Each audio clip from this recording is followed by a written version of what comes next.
लेख एवं रचना प्रतियोगिता। शीर्षक भोजन, व्यायाम, स्वास्थ्य एवं शिक्षा।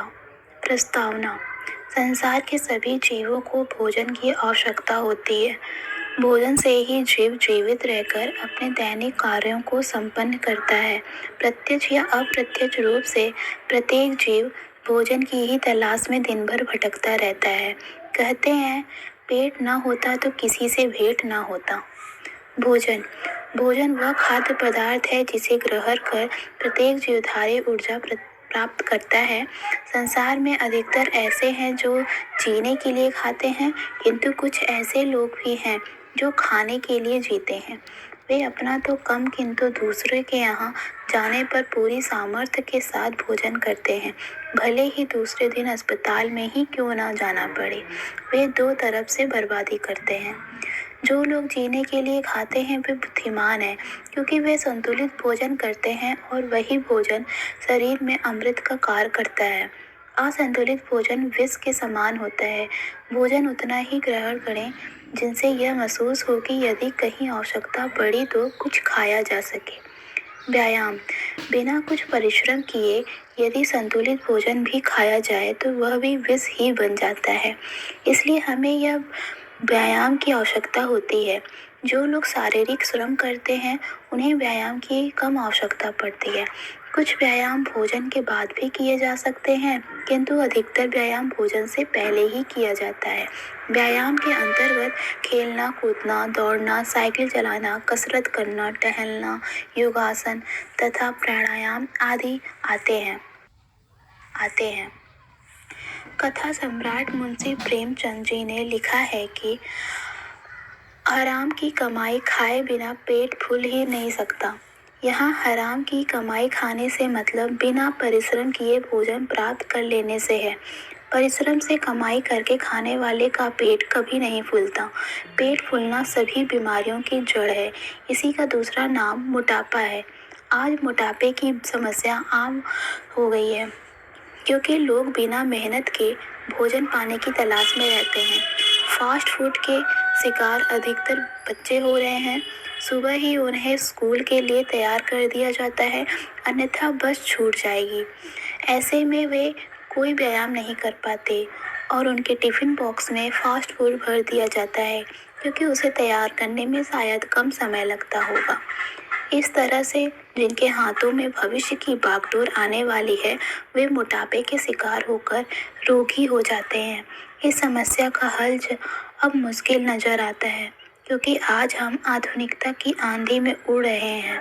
यदि इस आंधी में हम बैठ जाएं तो समस्या का हल निकल सकता है, किंतु मानसिकता को बदलना इतना आसान भी नहीं है, क्योंकि हम प्रतियोगिता में खड़े हैं, एक दूसरे से पिछड़ न जाएं।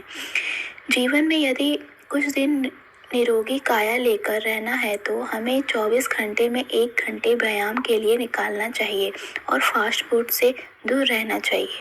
यह निदान परिश्रमी और बिना परिश्रम वाले दोनों पर लागू होता है, क्योंकि कार्य करते समय हमारे कुछ ही अंग संचालित होता है, किंतु व्यायाम में हमारे शरीर के सभी अंग संचालित होते हैं तथा सभी नाड़ियां गतिशील हो जाती हैं।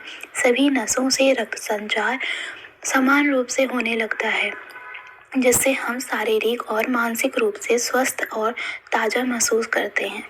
स्वास्थ्य एवं शिक्षा। यदि व्यक्ति शिक्षित नहीं है तो प्रायः आप ज्ञान की कितनी अच्छी बातें बताएंगे, फिर भी वह मानने को जल्दी तैयार नहीं होगा या कम मानेगा।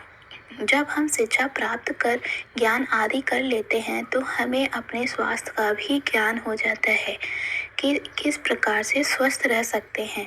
पोलियो वायरस को समाप्त करने के लिए सरकार द्वारा ड्रॉप पिलाने का कार्यक्रम चला तो अधिकतर अशिक्षित जनता इसे पीने से दूर रही। वे भ्रमित होकर इसमें अनेक दोष निकालने लगे। इन सब कारणों से स्वास्थ्य मिशन प्रभावित हुआ। धनाभाव के कारण कुछ लोग पौष्टिक भोजन नहीं कर पाते, किंतु रोगी होने पर डॉक्टर को देने के लिए हमारे पास पैसे निकल आते हैं। व्यायाम के लिए समय नहीं है। जब रोगी हो जाते हैं तब व्यायाम करना सीखते हैं। कहा जाता है कि स्वस्थ शरीर में स्वस्थ मस्तिष्क का निवास होता है। जब हमारा मस्तिष्क स्वस्थ होगा तो हम अध्ययन भी अच्छी तरह कर सकते हैं। अतः हमें अपने शरीर को तथा मन को स्वस्थ बनाए रखने के लिए व्यायाम एवं संतुलित आहार की आवश्यकता है। जैविक खाद्यों के प्रयोग से उगाए गए अनाज व सब्जियां यदि हमें मिलती रहें तो स्वास्थ्य वृद्धि में 4 चांद लग सकता है। भोजन व व्यायाम से जुड़ी कुछ पंक्तियां इस प्रकार हैं। भोजन सम नहीं अमृत कछु है, दिव्य धरा पर भाई, बिनु श्रम के खाने के फन में सहजय प्राण गंवाई। नियमित हो व्यायाम करो तुम, तन मन स्वस्थ हो जाई। स्वस्थ ही जीवन की कुंजी है, यही बिनु नहीं खुली है ताला जकड़ा भाई। शिक्षा के बिनु सब मुश्किल है, ले लो ज्ञान चुराई। श्रम करके ही भोजन करना, तब होवे जग भलाई। जग में रहना स्वास्थ्य बनाकर, करना न किसी की बुराई। कह कांछा अब चतुराई से राष्ट्र भला होई जाई।